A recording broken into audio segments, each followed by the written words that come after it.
Come inside and check low. Relax yourself and let the sugar love flow.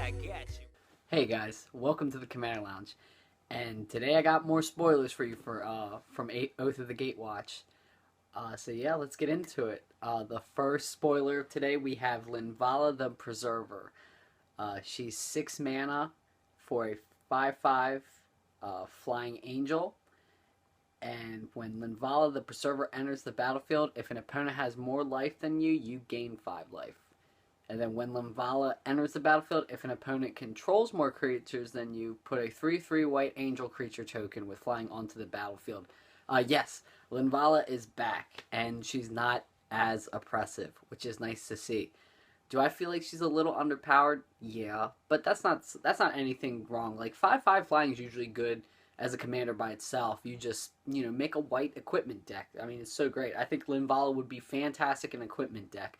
But if you want to try to use her abilities to the fullest, you know what White's good at? Blinking. Just grab all the blinky cards. Like, you want to cloud shift this card for days. You want to do it over and over again. You want to cloud shift Mirror Pull, sacrifice Mirror Pull and then do it again. Do something like that. Like, you can do some cool stuff with her.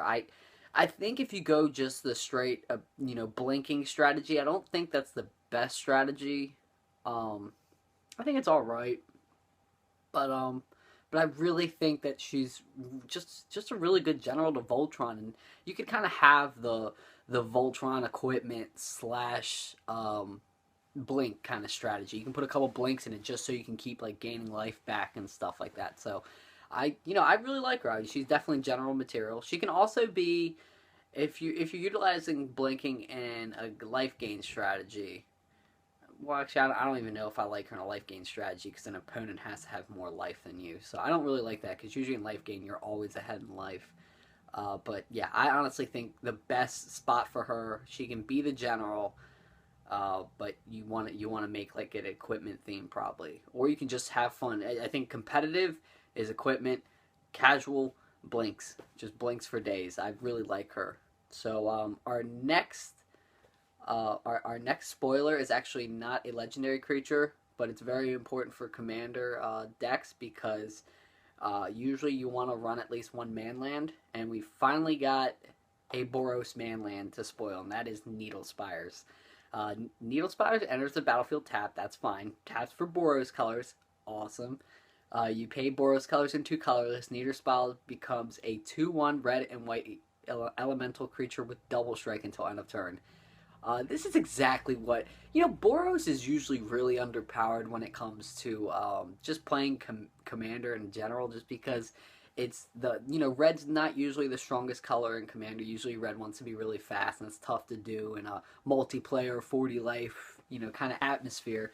But it's nice when the board gets wiped from your aggressive strategy in Boros that you do have this, so you can at least deal a little bit of damage. And it's definitely something you want to auto-include in most of your Boros decks, because I think every deck should have a manland just as backup. Unless your strategy is not about dealing damage at all. In that case, you do what you need to do.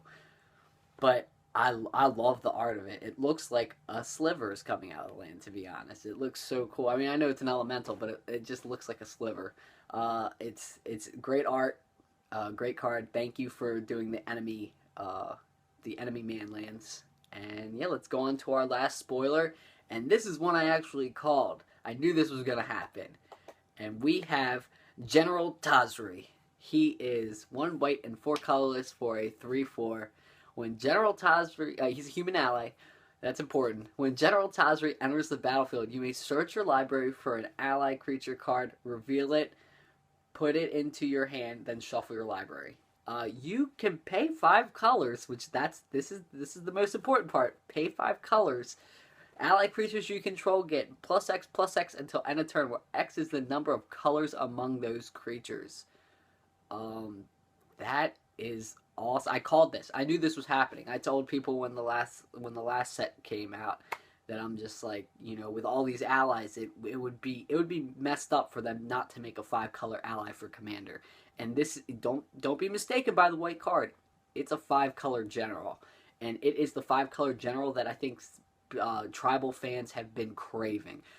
allies is going to be a thing in Commander. This is probably going to be one of the most sought after card for Commander in my eyes right now. From what I've seen, people are going to be grabbing this card for days because they want to build ally tribal, and I think it's awesome. It's great. I mean, I really don't have to explain how you build it. You just throw a whole bunch of allies in it and go to town. I actually saw this spoiled on the command tower on the Magic Articles forum, and it was the command tower by Adam Saborski. I'll put a link in the description below if you want to see his deck he built up out of it, and his talk about the whole thing. But it's just great. Like, that last ability, you basically just overrun your allies, and that's awesome. That's what you want with little allies that are all synergizing there. They get big to begin with, so just giving them a little more pump is just great.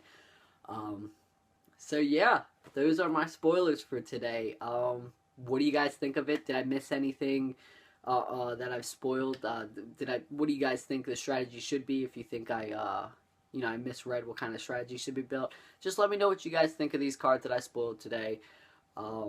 I'm just so excited that we have a 5-color ally commander. It's about time, man. So yeah, just like, favorite, and subscribe. You guys take it easy. Bobble bobble.